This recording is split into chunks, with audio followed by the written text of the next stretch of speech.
أعوذ بالله من الشيطان الرجيم. بسم الله الرحمن الرحيم.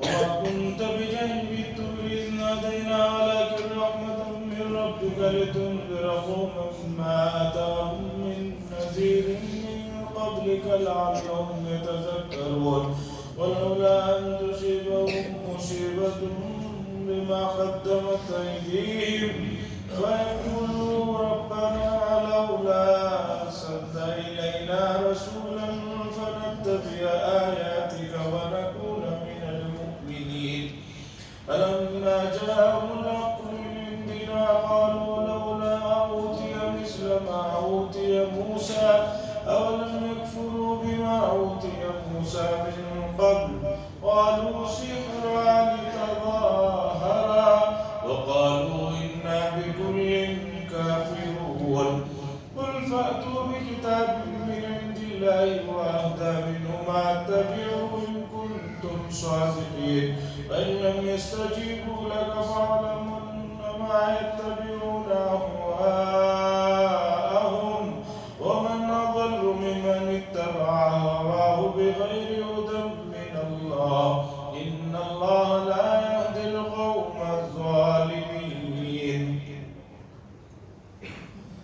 حضرات، قرآن مجید اللہ تبارک و تعالیٰ کی کتاب ہے. اس کے دلائل میں سے اللہ تعالیٰ نے ایک چیز ذکر فرمائی ہے. نبی صلی اللہ علیہ وسلم جب ہم موسیٰ علیہ السلام کو آواز دے رہے تھے طور کے پاس، طور کی جانب میں پہاڑ کے پاس، اس وقت آپ وہاں نہیں تھے. کافی عرصہ آپ کے اور ان کے درمیان گزر چکا ہے. فاصلہ کافی لمبا ہے. موسیٰ علیہ السلام کے زمانے میں اور رسول اللہ صلی اللہ علیہ وسلم کے زمانے میں ایک لمبا فاصلہ ہے. تقریباً 2000 سال کا فاصلہ ہے. تو اس کے باوجود اگر آپ وہ باتیں سنا رہے ہیں تو یہ اس بات کی دلیل ہے کہ یہ اللہ کا کلام ہے، اسی اللہ کا کلام ہے جس نے حضرت موسیٰ علیہ السلام کو کوہ طور پر پکارا تھا. کیوں؟ یہ اللہ کی رحمت ہے، اس کے رب کی رحمت ہے، تاکہ آپ اس قوم کو ڈرائیں جس کے پاس کوئی ڈرانے والا نہیں آیا آپ سے پہلے. شاید کہ وہ لوگ نصیحت حاصل کریں. کہ مکے والوں کے پاس کوئی پیغمبر نہیں آئے تھے، اس لیے ہم نے پیغام دے کر آپ کو ان کے پاس بھیجا ہے اور آپ اس پیغام سے ان کو خبردار کریں تاکہ وہ نصیحت حاصل کریں. وَلَوْلَا أَن تُصِيبَهُمْ. اور دوسری بات یہ ہے، اللہ فرما رہے ہیں، اللہ تعالیٰ یہ لوگ جو کچھ کام کر رہے ہیں ان کرتوتوں کی وجہ سے، ان کے ہاتھوں کی کرتوتوں کی وجہ سے انہیں کوئی مصیبت پہنچے تاکہ وہ یہ نہ کہیں کہ اے ہمارے رب، آپ نے کیوں ہمارے درمیان میں ایک رسول کو نہیں بھیجا تاکہ ہم آپ کی آیتوں کی اتباع کرتے اور ہو جاتے ہم لوگ ماننے والوں میں سے. قیامت کا دن مکے کے لوگ یہ نہیں کہہ سکتے، جزیرے کے لوگ یہ نہیں کہہ سکتے کہ بھئی ہمارے پاس ایمان کی دعوت دینے والا کوئی آیا ہی نہیں، آیا ہوتا تو ہم ایمان لا لیتے. تاکہ یہ بات نہ کہہ سکے اس لیے ہم نے ہر زمانے میں، ہر اس علاقے میں جہاں کوئی پیغمبر نہیں آیا ہے ہم نے پیغمبر بھیجا. فلما جاءهم الحق، اللہ فرماتے ہیں جب ان کے پاس حق آ گیا ہماری جانب سے، یعنی اللہ کی جانب سے حق آ گیا، تو قالو، یہ لوگ کہنے لگے کیوں نہیں دیا گیا اس جیسی چیز جیسے کہ موسیٰ علیہ السلام کو دی گئی تھی. مکے کے لوگ کہہ رہے ہیں کہ بھئی موسیٰ علیہ السلام کو جو چیز دی گئی تھی اس طرح کی چیز کیوں نہیں دی گئی؟ کیا نہیں دی گئی؟ ایک تو موسیٰ علیہ السلام عصا کا معجزہ دیا گیا اور دوسرا ید بیضا ہاتھ کے روشن ہونے کا معجزہ دیا گیا. اور مفسرین کہتے ہیں کہ یہ لوگ یہ کہہ رہے تھے جیسے موسیٰ علیہ السلام کو توریت ایک ساتھ پوری ملی، اس طرح کیوں ایک ساتھ قرآن نہیں دے دیا گیا؟ اللہ نے اس کا بڑا بہترین جواب دیا. اللہ فرماتے ہیں ذرا ان سے یہ پوچھو کیا انہوں نے وہ موسیٰ علیہ السلام کی معجزوں کو مان لیا تھا؟ اس سے پہلے موسیٰ علیہ السلام کی قوم نے کیا وہ معجزوں کو مان لیا تھا جن کے پاس دیا گیا؟ اس سے پہلے انہوں نے انکار کیا، اور یہ بھی تو اس کا انکار کر رہے۔ اگر یہ اس سے مان لیتے تو جو ہے یہ کفر پر کہاں ہوتا، شرک پر کہاں ہوتا؟ آدمی یہ کہہ رہا ایسا ہوتا تو ایسا ہوتا، ارے بھی ویسا تو ہوا تھا نا، اس سے کیوں نہیں مان رہے؟ اولم یکفروا بما اوتی موسیٰ من قبل، کیا اس سے پہلے انکار نہیں کیا گیا جو موسیٰ علیہ السلام کو دیا گیا تھا؟ قالوا سحران تظاہرا، کہنے لگے یہ دونوں جادو ہیں جو آپس میں ملتے جلتے، یہ دونوں جادو ہیں جو آپس میں ملتے جلتے ہیں۔ وقالوا انا بکل کافرون، اور یہ لوگ کہنے لگے کہ ہم ہر ایک کا انکار کرتے ہیں۔ اللہ فرماتے ہیں اے نبی صلی اللہ علیہ وسلم، قل کہہ دیجئے فاتو بکتاب، لے آؤ تم اللہ کے پاس سے ایک کتاب جو ان دو کتابوں سے زیادہ ہدایت پر مشتمل ہو، تاکہ میں اس کی اتباع کروں اگر تم اپنے قول میں سچے۔ اگر تمہاری نظر میں قرآن مجید بھی جادو ہے، یہ بھی صحیح نہیں ہے، اور اس سے پہلے موسیٰ علیہ السلام کو دی گئی توریت وہ بھی صحیح نہیں ہے، تو تم ایسا کرو، تم تو اللہ کے کہتے ہو اپنے آپ کو بہت خاص بندے ہو، تو کوئی کتاب اللہ کے پاس سے لے آؤ جو زیادہ ہدایت پر مشتمل ہے، تو میں اس کو مان لوں۔ اسے نہیں مان رہے تو تم کوئی کتاب لے کر فَإِن لَمْ يَسْتَجِيبُوا لَكَ، پس اگر وہ آپ کی بات کو قبول نہ کریں، دعوت کو قبول نہ کریں، لبیک نہ کہیں اور نہ لے آئیں، فَعْلَمْ، تو جان لیجئے آپ بے شک یہ لوگ اپنی خواہشات کی پیروی کر رہے ہیں۔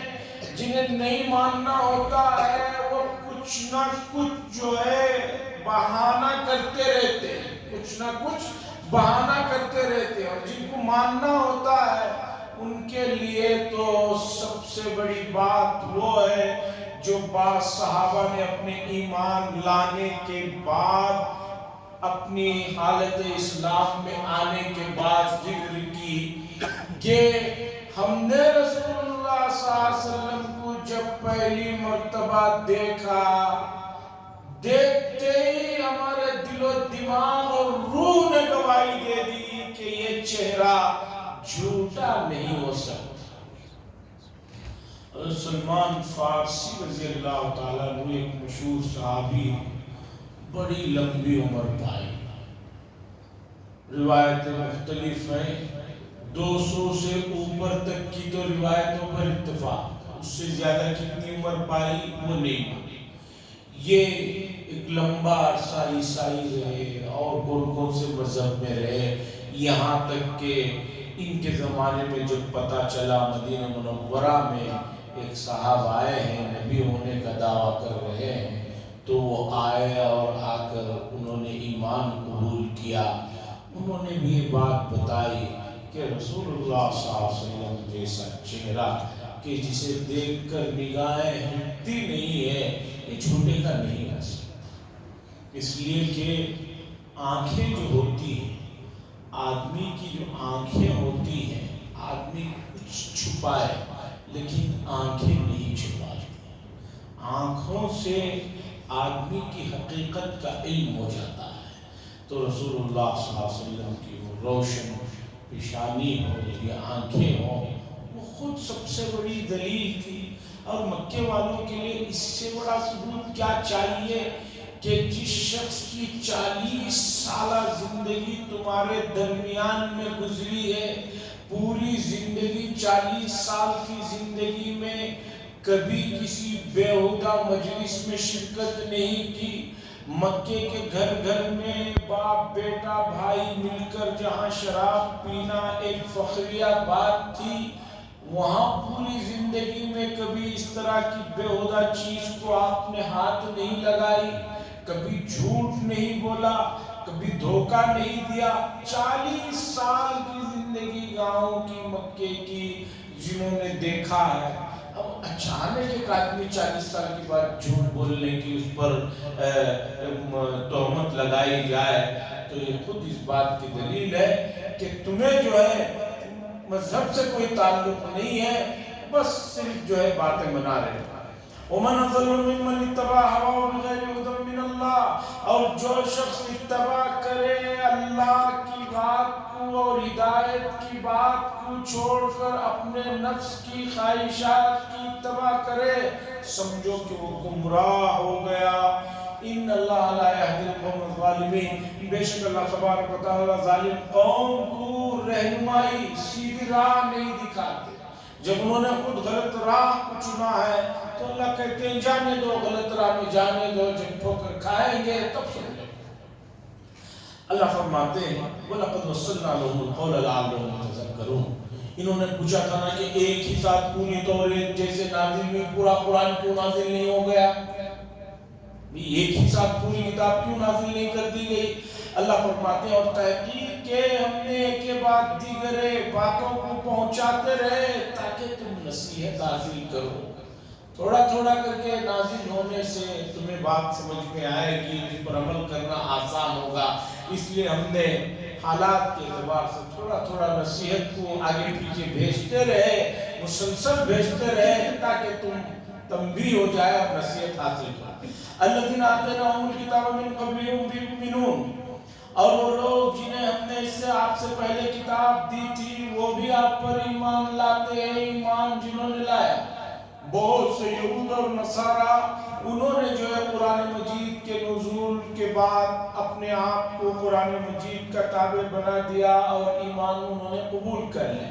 اللہ تعالیٰ ایسے لوگوں کی تعریف فرما رہے ہیں وَإِذَا يُتْلَىٰ عَلَيْهِمْ قالوا آمنا به انه الحق من ربنا انا كنا من قبل مسلمین.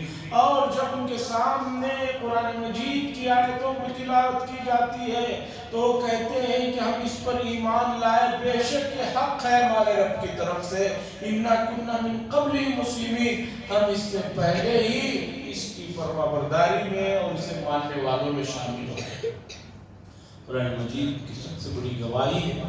قرآن مجید نے یہود و نصارہ کی جو برے تھے ان کی مذمت کی، ان کی حرکتوں کو ذکر کیا، لیکن ان میں سے جو لوگ حق بات کو قبول کر لیا اللہ تعالیٰ نے ان کی تعریف بھی فرمائی اور ڈبل ثواب کا بھی کام اور ڈبل ثواب کا بھی وعدہ فرمایا. عزیزان گرامی، یہ بات سمجھنے کی ہے کہ آج جتنے اسلام کے لیے فرقے خاص طور پر اسلام کے عقائد پر حملہ کرنے کے لیے دنیا میں سرگرم ہے، ان تمام فرقوں کے پیچھے دراصل یہود و نصارہ ہی کا دماغ کار فرما ہے. اور یہ آج سے بات نہیں ہے، یہ رسول اللہ صلی اللہ علیہ وسلم کی نبوت کے زمانے سے بات ہے. آپ کو معلوم ہونا چاہیے کہ اس زمانے میں بھی جب نبی صلی اللہ علیہ وسلم مکے میں نبوت کا اعلان کیا تو قریش کے ایک بڑے وفد نے مدینے میں جا کر اہل کتاب سے ملاقات کی. مکے کے رؤساء وہ مدینہ پہنچے، مدینہ پہنچ کر یہودیوں سے ملاقات کی. ملاقات کر کے کہنے لگے ہمیں رسول اللہ صلی اللہ علیہ وسلم کے حوالے سے بات کرنا ہے، بتاؤ کیا بات ہے. اگر ان کے اندر صداقت ہوتی تو فوراً کہتے کہ بھی یہ نشانیاں ہماری کتابوں میں ہے، اگر اس کے موافق ہے تو ایمان لا.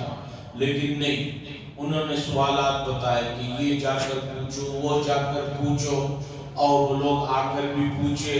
سورہ کہف میں بھی ان سوالات کا تذکرہ ہے کہ یہودیوں سے معلومات کر کے آگے مشرکین مکہ نے پوچھا کہ روح کیا چیز ہے. اور اسی طرح موسیٰ اور خضر علیہ السلام کا واقعہ، حضرت ذوالقرنین کا واقعہ، یعنی نبوت کے شروع زمانے سے ہی یہود و نصارہ جو ہے رسول اللہ صلی اللہ علیہ وسلم کے لیے اور آپ کی امت کے دوسرے افراد کے لیے درد سر بنے ہوئے. آج بھی جتنے فرقے جو گمراہ ہوئے، بیہودہ چیزوں کا اقرار کیا اور اس کی پرچار کر رہے ہیں، ان سب کے پیچھے یہی لوگ کار فرما. اس لیے یہ بات میں بڑے اصول کے ساتھ کہتا ہوں، وہ یہ ہے بہت سارے حضرات دینی چیزوں کو حاصل کرنے کے لیے نیٹ کی طرف رجوع کرتے ہیں، اچھی بات ہے، لیکن نیٹ میں ملنے والا مواد قرآن و حدیث کے نام سے وہ امت ہی کا ہے یا کسی اور کا ہے، یہ امتیاز کرنا بہت مشکل ہے۔ عربی زبان کے ماہرین میں یہود و نصارہ کے بھی بڑے بڑے لوگ ہیں، مستشرقین کے نام سے جانے جاتے ہیں۔ میرے ایک استاد محترم نے ایک واقعہ سنایا، ذرا توجہ چاہتا ہوں کہ قرآن کو کس دقت کے ساتھ یہ لوگ پڑھتے ہیں، اس واقعے سے آپ اندازہ لگائیں۔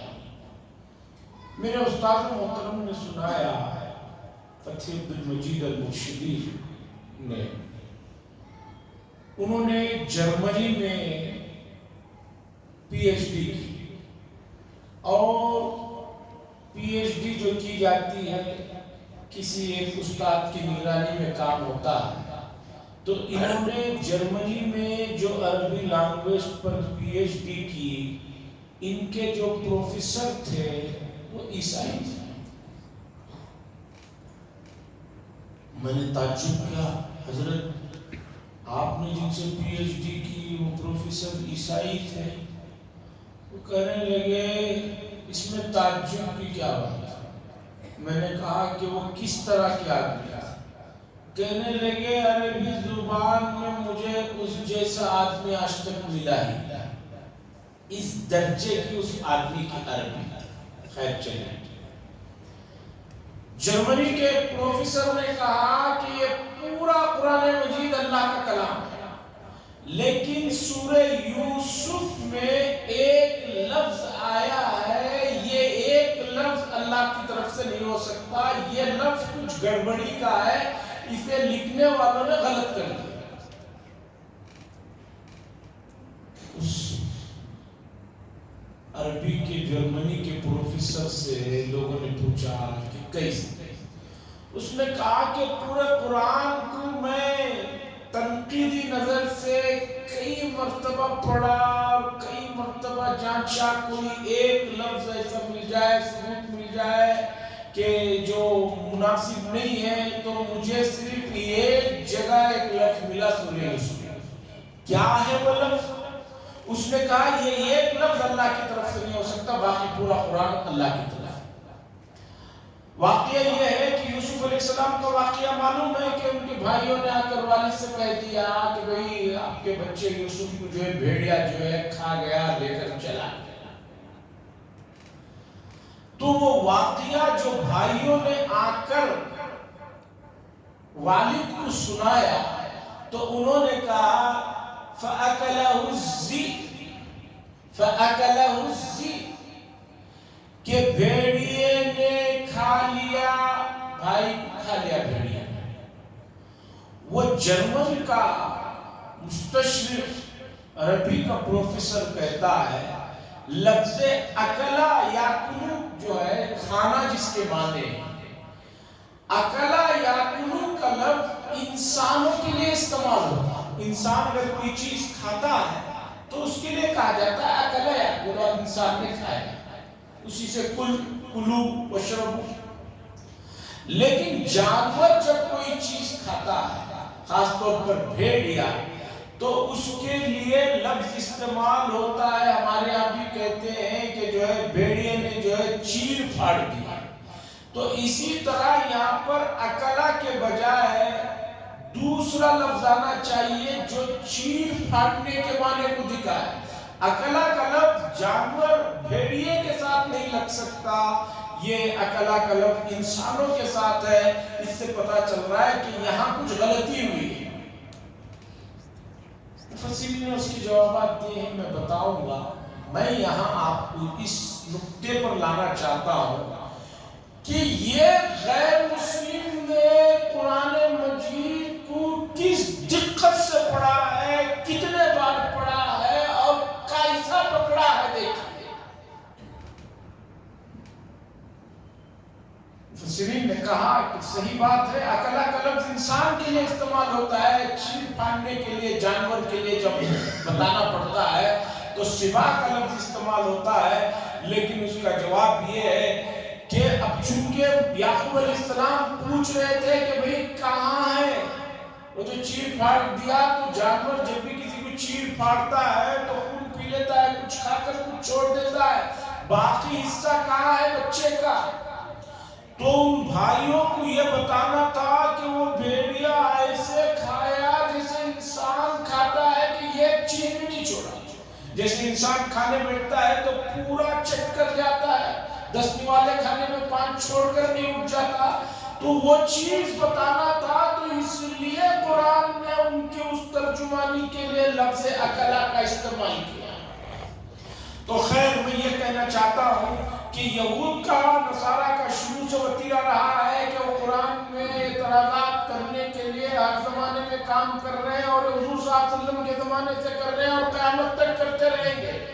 اور اب سوشل میڈیا کا زمانہ ہے اور بہت بڑے پیمانے پر یہ لوگ کام کر رہے ہیں، اس لیے قرآن و حدیث کو اگر آپ سوشل میڈیا کے ذریعے سے سمجھنا چاہتے ہیں، جیسے یہ نوجوان پڑھ گئے ہیں اور وہ سمجھ رہے ہیں کہ سوشل میڈیا سے ہم پورا قرآن و حدیث سمجھ جائیں گے، تو بہت بہت زیادہ خطرہ ہے کہ سمجھنے کے بجائے بہک جائیں گے اور بہک رہے ہیں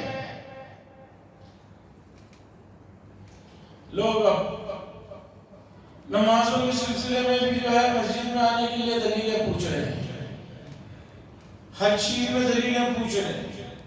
ارے بھائی، دلیل سمجھانے کے لیے کچھ علم بھی تو آپ کے پاس ہو کہ دلیل کو سمجھایا جا سکے۔ ایک بڑے آرکیٹیکٹ سے آپ جا کر اس سے کچھ پوچھیں اور آپ کو آرکیٹیکٹ کا علم بھی نہیں آتا، وہ تو کیا کہے گا کہ بھئی ایسے ہی ہے، ماننا تو مانو نہیں تو جاؤ۔ تو یہی مسئلہ ہے، اس لیے ہماری گزارش ہے کہ سوشل میڈیا کے استعمال میں خاص طور پر قرآن و حدیث کے سلسلے میں ذرا احتیاط سے کام لینے کی ضرورت ہے، اس لیے کہ ویب سائٹوں میں آپ کو لے جا کر بہت آخر میں ایسا آہستہ آپ کو پتہ بھی نہیں چلے گا، ہلکی سی چپت رسید کریں گے جس سے آپ کا پورے دین سے جو مضبوط عقیدہ ہے کمزور ہو جائے۔ یورپ کا مشہور ادیب، اس کا نام بھول جاتا ہوں، اس نے ایک جگہ لکھا ہے، کسی آدمی کو گرانا ہو اور اپنی بات منوانا ہو تو اسے شروع ہی میں یہ مت کہہ دو کہ تم ٹھیک نہیں، بلکہ اس کی 100 خوبیاں گناؤ، 100 خوبیاں گناؤ، آپ ایسے ہیں، آپ ایسے ہیں، ایسے ہیں، ایسے ہیں، ایسے ہیں، ایسے ہیں، ایسے ہیں، وہ مان لے کہ آپ اس کے ہمدرد ہیں۔ آخر میں کہیے کاش آپ کے اندر یہ بھی ایک بات ہو جاتی تو بڑی خوبی کی ہوتی۔ اس کا مطلب یہ ہے کہ یہ پوری کی پوری جو ہے چیزیں بیکار ہو۔ یہ لوگ قرآن کی 100 تعریفیں کرتے ہیں، اسلام کی 100 تعریفیں کرتے ہیں، لیکن آخر میں جا کر کہتے ہیں کہ اسلام میں بس یہ خرابی ہے، اسلام میں بس یہ ایک خرابی ہے، یہ کہہ کر پورے اسلام کی عمارت کو جو ہے گرا دیتا ہے، بند کر دیجئے مکمل، پوری عمارت کو گرا دیتے ہیں۔ تو بتا رہا تھا کہ اللہ فرماتے ہیں کہ اگر تمہارے پاس اس سے سچی کوئی کتاب ہو تو لے کر آؤ تاکہ ہم اس کی اتباع کریں، نبی ان سے کہیے، اور یہ نہیں لا سکتے، اور جسے اللہ تعالیٰ گمراہ کر دے سمجھے کہ اسی بھی راہ پر نہیں پہنچتا۔ اولئک یؤتون اجرهم مرتين، اللہ فرماتے ہیں یہ وہ لوگ ہیں جن کو 2 مرتبہ دوہرا اجر دیا جائے گا بسبب اس کے کہ انہوں نے صبر کیا اور برائی کو اچھائیوں کے ساتھ ختم کیا، وَمِمَّا رَزَقْنَاهُمْ يُنْفِقُونَ، اور جو کچھ ہم نے انہیں دیا اس میں سے خرچ بھی کرتے۔ اللہ تعالیٰ اہل کتاب کی تعریف فرما رہے ہیں، اہل کتاب برے جو ہیں وہ برے ہیں، ان میں سے جو اچھے ہیں ان کی خوبیوں کو بھی اللہ تبارک و تعالیٰ ذکر فرما رہے ہیں۔ یہ ہے قرآن کا انصاف۔ اس کے بعد اللہ فرماتے ہیں وَإِذَا سَمِعُوا اللَّغْوَ، اور جب یہ سنتے ہیں نامناسب اور بیہودہ بات تو اعراض کرتے، اگنور کرتے ہیں اس سے، اور کہتے ہیں ہمارے لیے ہمارے اعمال ہیں، تمہارے لیے تمہارے اعمال ہیں، سلامتی ہو تم پر، ہم جو ہے لا نبتغی الجاہلین، ہم جو ہے جاہل لوگوں کے ساتھ لجنا نہیں چاہتے۔ مکہ المکرمہ میں اس آیت کے ذیل میں بے شمار واقعات ملیں گے۔ ایک وفد آیا 20-25 افراد پر مشتمل حضور صاحب صلی اللہ علیہ وسلم کے سلسلے میں تحقیقات کرنے کے لیے۔ ابو جہل نے کہا کہ وہ آدمی جن کے بارے میں تم معلوم کرنا چاہتے ہو نعوذ باللہ ایسے ہیں ویسے ہیں، انہوں نے کہا ٹھیک ہے ہم ان سے ملنا چاہتے ہیں۔ وہ آ کر ملے اور ملتے ہی انہوں نے ایمان قبول کر لیا، اور جب جانے لگے تو ابو جہل وغیرہ کہنے لگے کیسے احمق آدمی ہیں، اچھے خاصے تو آئے تھے، اب واپس جو ہے محمد صلی اللہ علیہ وسلم کے غلام بن کر جا رہے ہیں۔ تو ان لوگوں نے کہا تھا بھئی ہم آپ سے الجھنا نہیں چاہتے ہیں، ہم درگزر کرتے ہیں، تمہارے جو اعمال ہیں وہ تم رکھو، ہمارے اعمال کو ہم رکھتے ہیں، اور جو ہے جاہل لوگوں سے الجھنے کا کوئی مسئلہ ہے۔ ہر زمانے میں ہوتا ہے، صبر کی ضرورت ہے، اسی لیے صبر کے بڑے فوائد ہیں، صبر کے لیے بڑے بشارتیں ہیں۔ آدمی کو ایسا نہیں لوگ سمجھتے ہیں پہلے زمانے میں ہوتا تھا، ہر زمانے میں یہ سب چیزیں پیش آتی رہتی ہیں۔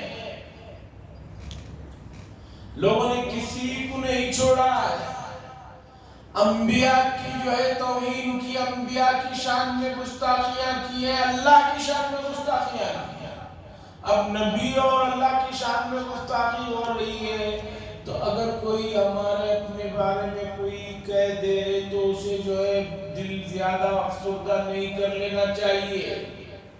قرآن نے کہا وَإِذَا خَاطَبَهُمُ الْجَاهِلُونَ قَالُوا سَلَامًا، سلامتی کے ساتھ آگے گزر جاؤ۔ تو اِذَا سَمِعُوا اللَّغْوَ أَعْرَضُوا، اور جب لغو سنتے ہیں تو وہ اعراض کرتے ہیں اور کہتے ہیں ہمارے اعمال ہمارے لیے، تمہارے جو کچھ کرو گے تمہارے، السلام علیکم اور سلام کرتے ہیں، لا نبتغی الجاہلین، جاہلوں کا جو ہے ان کے ساتھ نہیں الجھتے۔ اب اللہ آگے یہ بات فرما رہے ہیں، رسول اللہ صلی اللہ علیہ وسلم کو بڑی خواہش ہوتی تھی کہ کسی طرح مکے کے لوگ ایمان قبول کر لیں، اور خاص طور پر آپ کے چچا ابو طالب جنہوں نے بڑا ساتھ دیا تھا، وہ کسی طرح ایمان قبول کر لیں، اس کے لیے بڑا آپ کوششیں کرتے، فکر کرتے، غمزدہ ہوتے۔ اللہ نے آیت نازل فرمائی اِنَّكَ لَا تَهْدِي مَنْ أَحْبَبْتَ، بے شک آپ جسے چاہیں اسے سیدھی راہ پر نہیں لا سکتے، لیکن اللہ ہے جسے چاہتے ہیں سیدھی راہ پر لے آ جائے، یعنی ایمان کی دولت عطا فرما دیتا ہے۔ وَهُوَ أَعْلَمُ بِالْمُهْتَدِينَ، اور وہ زیادہ اللہ جانتے ہیں کہ کون زیادہ ہے ہدایت والوں میں سے ہے۔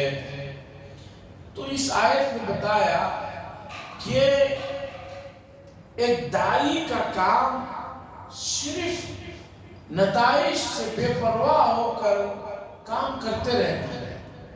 رزلٹ آیا ٹھیک ہے، نہیں آیا مایوس نہیں ہونا چاہیے، پریشان نہیں ہونا چاہیے۔ امت میں یہی ایک بڑا مسئلہ ہے کہ بھئی ایک آدمی کو درست کرنا چاہتا ہے تو وہ چاہتا ہے کہ جلدی سے جلدی 2 دن ہی میں وہ درست ہو جائے۔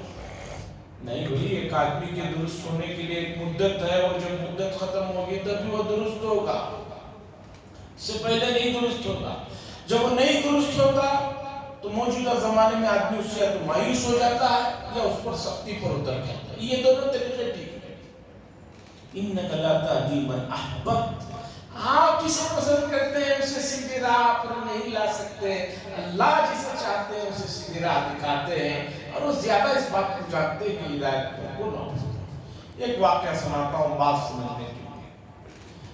مولانا ظفر احمد صاحب تھانوی قدس سرہ، بڑے محقق عالم گزرے ہیں، حضرت مولانا اشرف علی تھانوی نور اللہ مرقدہ کے بھانجے، بہت بڑا کام کیا ہے، خاص طور پر حدیث پر ان کا کام ہے۔ اعلام السنن نامی ایک کتاب ہے جو تقریباً 25 سے 30 جلدوں میں ہے، بیروت وغیرہ مصر سے چھپی ہے۔